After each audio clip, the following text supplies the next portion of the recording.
El Señor esté con ustedes. Y con tu espíritu. Proclamación de la buena nueva de nuestro Señor Jesucristo, según San Juan. Gloria a ti, Señor. En aquel tiempo Jesús recorría Galilea, pues no quería andar por Judea, porque los judíos trataban de matarlo. Se acercaba ya la fiesta de los judíos, llamada de los campamentos. Cuando los parientes de Jesús habían llegado ya a Jerusalén para la fiesta, llegó también él, pero sin que la gente se diera cuenta. Como de incógnito, algunos que eran de Jerusalén se decían: ¿no es este al que quieren matar? Miren cómo habla libremente y no le dice nada. ¿Será que los jefes se han convencido de que es el Mesías? Pero nosotros sabemos de dónde viene este. En cambio, cuando llegue el Mesías, nadie sabrá de dónde viene. Jesús, por su parte, mientras enseñaba en el templo, exclamó: con que me conocen a mí, saben de dónde vengo. Pues bien, yo no vengo por mi cuenta, sino enviado por el que es veraz, y a él ustedes no lo conocen. Pero yo sí lo conozco, porque procedo de él y él me ha enviado. Trataron entonces de capturarlo, pero nadie le pudo echar mano porque todavía no había llegado su hora. Palabra del Señor. Gloria a ti, Señor Jesús. Por la lectura del Santo Evangelio sean perdonados nuestros pecados. Amén. A ver, brevemente sentados. No sé si ustedes, cuando empiezan una carrera o van a estudiar una carrera o un trabajo, pues se ve exactamente o más o menos qué es lo que vas a desarrollar, qué es lo que vas a realizar. Cuando yo empecé la carrera de medicina, me decían los objetivos, ¿no? Se espera que a finalizar la carrera el alumno, ¿cuáles son las características especiales que debe uno adquirir, desarrollar, capacidades para poder desempeñar esa carrera? O el trabajo, ¿no? Se espera que la persona que desempeñe este trabajo realice esto y esto. Y obviamente pues uno aprende o va aprendiendo a discernir: realmente quiero esto, realmente me visualizo haciendo esto, es algo que me nace, no estoy seguro. Creo que muchos desde niños saben exactamente lo que quieren, otros pasa tiempo y a veces no se encuentra fácilmente qué es lo que podrían llegar a hacer, no se visualizan claramente qué es lo que quieren realizar. Pero cuando lo logran, pues ya tienen bien claro que lo que tienen que aprender a desarrollar. Por ejemplo, si vas a estudiar medicina y te da miedo la sangre y tú quieres estudiar, vas a tener que superar ese miedo, porque si no, pues obviamente no puedes estudiar bien, porque no vas a aguantar ver sangre cuando el médico trabaja con el cuerpo. Entonces hay pros y contras de actividades, de todas las actividades que realizamos: trabajos, escuelas, proyectos, relaciones. Muchos a lo mejor, si se hubieran dado cuenta de todo lo que iban a enfrentar en su relación, dirían: no, pues de haber sabido a lo mejor no me caso. Pero si te hubieras casado, por otro lado, o si te hubieras quedado soltero, también tiene sus pros y sus contras, todo. Pero no siempre estamos capacitados para visualizarlo todo. Pero ¿qué pasaría si hubiera toda una serie de datos o de aspectos que vendrían desde siglos, hablando de todo lo que se espera de un cristiano, de todo lo que se espera de un hijo de Dios, de todo lo que se espera de aquella persona que quiera agradar a Dios? Tanto en el Antiguo como en el Nuevo Testamento vemos constantemente, frecuentemente, esta situación. El que hace lo que Dios le pide, el que agrada a Dios, uno diría: pues me va a ir bien. Sí, hay muchas cosas en las cuales, y son pues muy hermosas: la paz en tu alma, la fortaleza, todos los elementos que uno va descubriendo. Pero también está la otra parte, que podríamos ser los contras.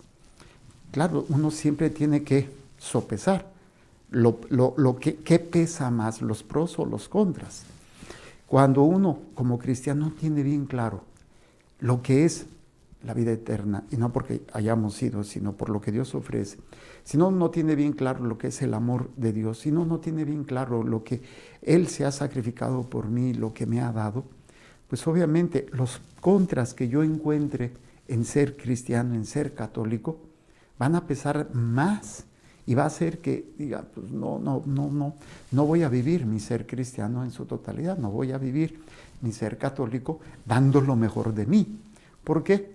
Porque se me hace muy pesado, porque se me hace imposible, difícil, no puedo superarlo, no puedo hacerlo.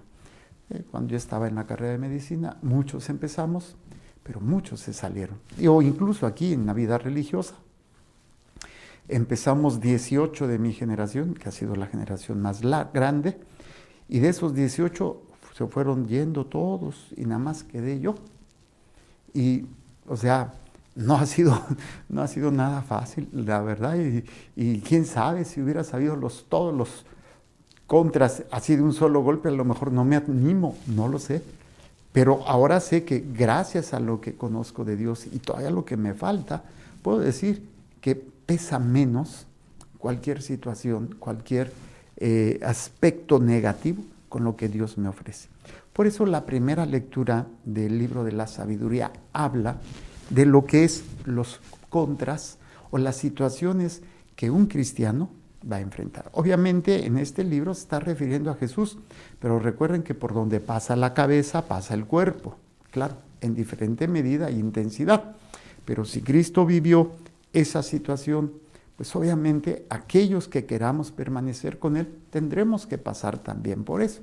Y es parte de este tiempo de Cuaresma y lo que estamos viviendo con esta crisis, pasar por un proceso en donde pues se nos pone a prueba el mundo, la carne, el demonio, quiere tentarnos, quiere destruirnos, quiere alejarnos y que desviemos la vista del premio, que desviemos la vista de la meta, del pro más importante que es la vida eterna, estar con Dios. Entonces el planteamiento que nos hace el libro de la sabiduría dice cómo cuando uno quiere estar en Dios y con Dios y agradarlo, siempre habrá muchos contras, siempre habrá muchos peros, siempre habrá muchas situaciones difíciles. Pero cuando realmente tú experimentas y vives lo que es el amor de Dios, no hay pero que valga, como dicen vulgarmente la expresión, no hay pero que valga. ¿Por qué? Porque nunca va a pesar más de lo que Dios nos da, de lo que Dios nos ofrece. Pero si yo no estoy consciente de ello, obviamente cuando venga todo esto, que ya nos ha pasado a muchos de ustedes y todavía lo que nos falta pasar, y esto que estamos viviendo ahorita de crisis, pues no es que no sea grande o importante, pero no se compara con todo, obviamente, lo que Dios nos ofrece. Oigan bien, los malvados dijeron entre sí, discurrieron equivocadamente, tendamos una trampa al justo, porque nos molesta y se opone a lo que hacemos. O sea, cuando tú haces lo correcto, no esperes aplausos, no esperes reconocimientos, no esperes ayuda, al contrario. Siempre habrá gente que te moleste, que le caigas gordo. ¿Por qué? Porque cuando haces lo que tienes que hacer y lo haces por Dios, pues obviamente vas a desenmascarar a aquellos que no lo hacen así. Dicen, no jales que descobijas, o la gracia descubre la desgracia. Cuando una persona está mal y tú haces lo correcto, vas a ser motivo de molestia y de pleito, de situación donde pues son los contras de ser cristiano. Entonces, fíjense, esto es del libro de la sabiduría muchísimo antes de Jesús y que obviamente pues lo vemos en Jesús y lo vamos a ver en cada uno de nosotros. Nos echa en cara nuestras violaciones a la ley, nos reprende las faltas contra los principios en que fuimos educados. Cuando tú dices, oye, esto está mal, esto no debe hacerse así. Ay, tú, mojigato, pareces padrecito, rata de sacristía, que quién sabe qué. Y obviamente, pues hay unos principios, unos valores. El que es fiel, pues esto obviamente le va a dar pues esa paz, esa fortaleza, pero tiene que saber que vendrán los contras. y siempre lo sabrá.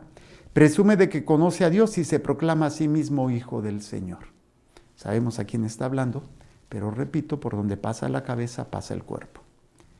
Ha llegado a convertirse en un vivo reproche de nuestro modo de pensar y su sola presencia es insufrible.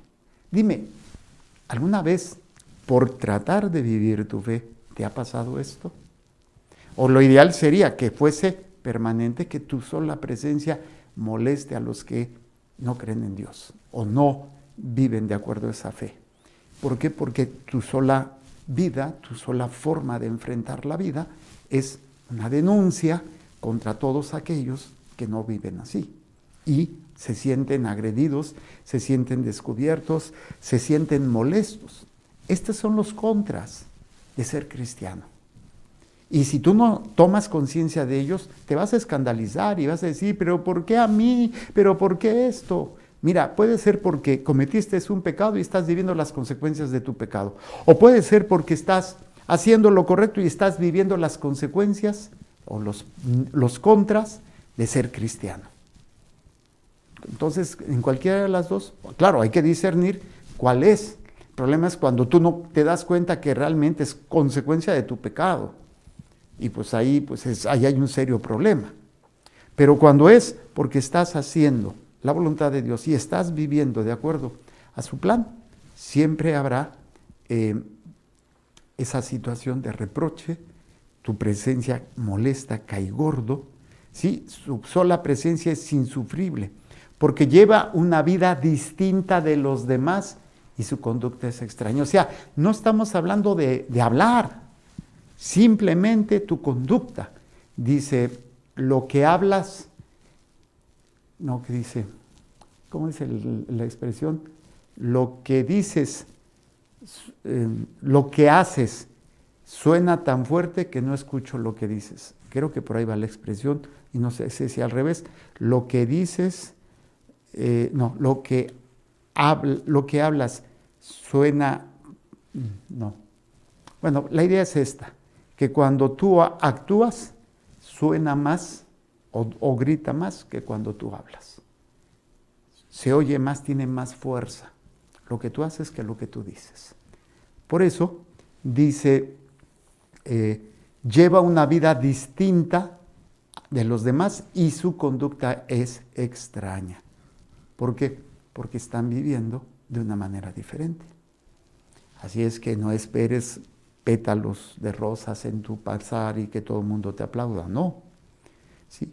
Y cuando se relaciona con los demás, sabe que las demás personas, por no tener esos valores, pues no son de fiar o no son personas en las cuales pues sea conveniente muchas veces mantener una amistad o una confianza. No estoy discriminando ni diciendo esto, pero obviamente a la tierra que fueres, haz los que vieres. El que con lobos anda, a aullar se enseña. Y muchas veces, y me ha tocado jóvenes, que por querer vivir sus valores cristianos se alejan de sus amigos. Porque sus amigos los jalan, los invitan a la droga, al sexo. Y ellos dicen, espérate, no. Yo les digo, pues mejor apártate de ellos. Porque si no, tarde o temprano te van a jalar, te van a arrastrar, ¿sí? Y lo interesante aquí es, tienen por dichosa la suerte final de los justos. La suerte final de los justos, que es la vida eterna. La dicha de llegar un día a la presencia de Dios. Ese es el pro de nuestra vida cristiana. Es el pro más importante. Cuando un contra de lo que tú vivas por ser cristiano sea más pesado, más fuerte que lo que es la dichosa suerte de los justos, quiere decir que tienes un problema de entendimiento, tienes un problema de conocimiento, tienes un problema de no haber descubierto el amor de Dios por ti, de no haber entendido y vivido y ni abierto tu corazón a este acto de amor tan grande. Entonces, si tú continúas en esto, pues tienes que estar preparado que incluso te genere persecución, problemas y hasta la muerte. Vemos a los mártires. Veamos si es cierto lo que dice. Vamos a ver qué le pasa en su muerte. Si el justo es hijo de Dios, Él lo ayudará y lo librará de las manos de sus enemigos. Aquí obviamente hay que entender quiénes son los enemigos. Los enemigos no son las personas.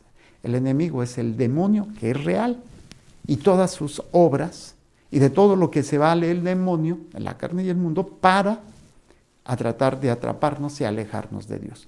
Y a veces utiliza la miseria, la concupiscencia de otros, por su ignorancia, que son arrastrados o que son llevados a provocarnos y a querernos arrastrar y a querernos destruir. Y ahí es donde verá, si el justo es hijo de Dios, Él lo ayudará y lo librará de las manos de sus enemigos. Repito, el enemigo es el demonio y que utiliza a la gente. Sometámoslo a la humillación y a la tortura para conocer su temple y valor. ¿Estás preparado para ser humillado? Y a veces la tortura no es física, bendito sea Dios en algunos, pero en otros sí. Pero si hay una tortura mental, hay una tortura afectiva, ¿sí? En tus sentimientos, en el trato. A veces es más doloroso que la tortura física. Condenémosla a una muerte ignominiosa, y ahí es donde puede entrar una muerte física real, pero también una muerte de dignidad, las calumnias, en donde se levantan falsos, en donde se ataca, se inventa, y esa persona es destruida completamente. Me ha tocado sacerdotes que fueron acusados de pedófilos, y se destruyó su vida y después se comprobó que era mentira. ¿Sí? Y es lo que el mundo hace, el mundo realiza, ¿sí? Así discurren los malvados, pero se engañan, su malicia los ciega.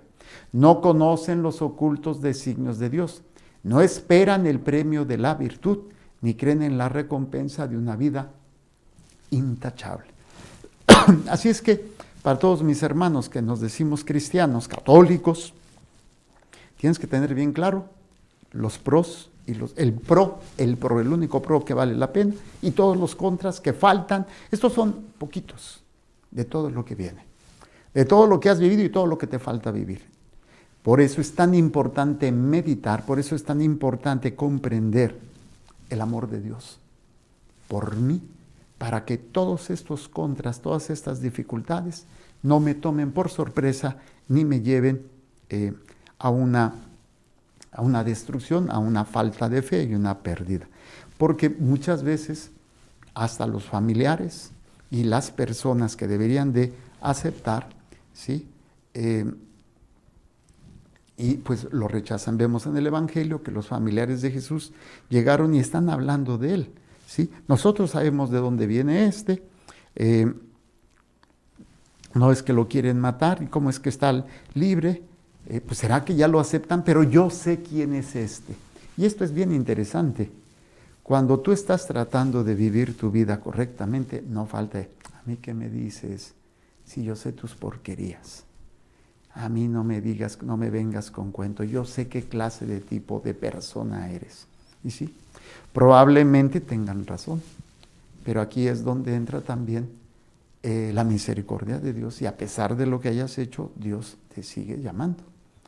¿Sí? Y aquí viene ese cuestionamiento que le dicen, cuando venga el Mesías no sabremos de dónde viene, pero sabemos nosotros de dónde viene este. Y el Señor nos da la pauta para descubrir. Con que saben de dónde vengo, pues bien, yo no vengo por mi cuenta, sino enviado porque el que es veraz y que ustedes no conocen. Entonces, puede ser que conozcan mi vida, puede ser que conozcan mis miserias, puede ser que conozcan mis grandes pecados. Pero cuando hay una conversión, cuando uno empieza a actuar ya ese nombre de Dios, no entienden que ya no lo estás haciendo por ti. No entienden, y siempre te van a tachar, te van a etiquetar. Matas un perro y ya te llaman el mataperros. Pero aquí lo interesante es que ellos ya no saben de dónde vienes. O sea, ¿quién te envía? ¿Por qué estoy haciendo esto? Porque es Dios, porque es la voluntad de Dios quien me está enviando a hacer lo que tengo que hacer: perdonar, amar, servir, sacrificarme, entregarlo todo. ¿Por qué? Porque el pro más importante, que es estar con Dios, que es la vida eterna, nos lleva a entender eso. Por eso yo no vengo por mi cuenta. Ahí es cuando la gente no sabe. Ellos creen que saben de dónde venimos. ¿De dónde venimos? De actuar de acuerdo con nuestros instintos, de actuar de acuerdo con nuestros pensamientos, de actuar de acuerdo con nuestras pasiones o de actuar de acuerdo a lo que rechazamos si no queremos. Pero cuando un cristiano empieza a actuar, ya no viene de sí mismo, viene de escuchar y de empezar a hacer la voluntad de Dios. Por eso es importante entender cómo el Señor no está lejos de ti ni de mí. Y nos llama a aprender a enfrentar todos los contras con el pro más importante y más hermoso. Es la vida eterna, es el amor de Dios. Yo los invito a que este tiempo de Cuaresma, y más en esta crisis que estamos viviendo, que son contras, el trabajo no hay, pronto no va a haber dinero, mejor comida, y son muchos contras. Pero si esto lo enfrentamos con el pro más importante, que es el amor de Dios, saldremos adelante, o también viviremos el proceso desde esta fe. Algunos lo lograremos, algunos no lo lograremos, a lo mejor morimos, pero lo importante es que siempre desde esta experiencia, ¿de dónde vengo? Vengo de aquel que me envía a hacer su voluntad. Hagamos un momento de silencio para escuchar esto que hemos aprendido, que el Señor nos ha dicho, y contestemos la pregunta: ¿qué me dice a mí el Señor? ¿Y a qué me invita hoy la palabra de Dios a actuar?